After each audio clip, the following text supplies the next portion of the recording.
two wheels is Don Mayer, the founder of Small Dog Electronics.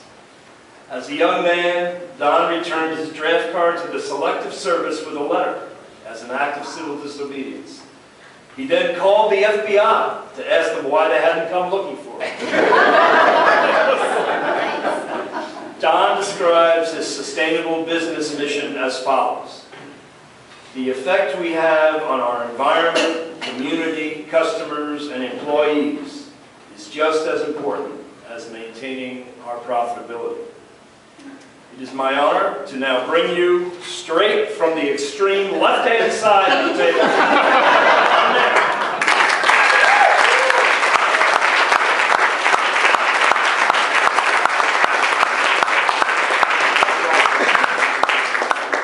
So I did ride here on two wheels. I rode on my Victory Vision with my wife. And Vision is a great name for a motorcycle, but it's also a great characteristic of a good leader. And Dean Corren has vision. Whether it is introducing the first single-payer bill over 20 years ago in the Vermont legislature, whether it's thinking about how do we take advantage of the tidal currents by dropping turbines in the East River, or whether it's understanding that Vermont's economy is based upon the entrepreneurs that we have spread out on our state in the mountains.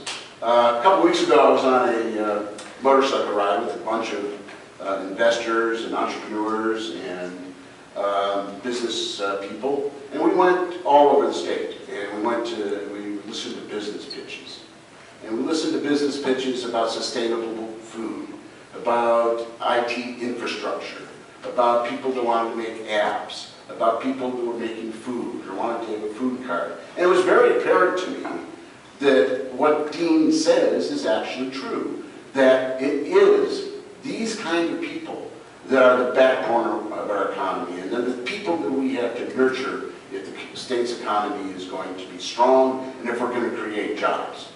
I was talking to Dean a couple weeks ago about his turbine, and I recall a conversation I had with an engineer when I started Northwind Power Company. We were making wind turbines, but this engineer came to me with a design of a tidal generator. And he had gone so far as to extrapolate that if you put enough of these in the ocean, that it would actually slow down the rotation of the Earth.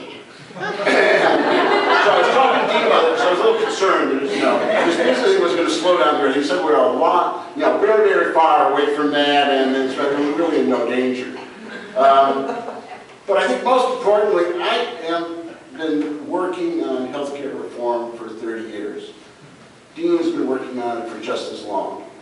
I pay a lot of taxes as a business person.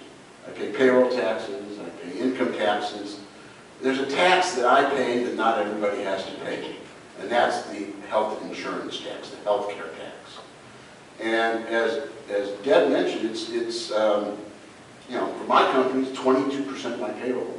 For another company, it might be 5%. Or another company, it might be 0. And the coverages are all over the map.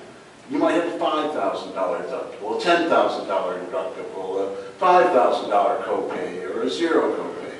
But the taxes seem to be voluntary. I could make the choice. I could pay 0% payroll, and there's no implication. With a single-payer universal health care decoupled from employment, it's a different story. And the governor and the legislature have gotten us to the finish line. We're on the goal line right now, and the defense is firming up.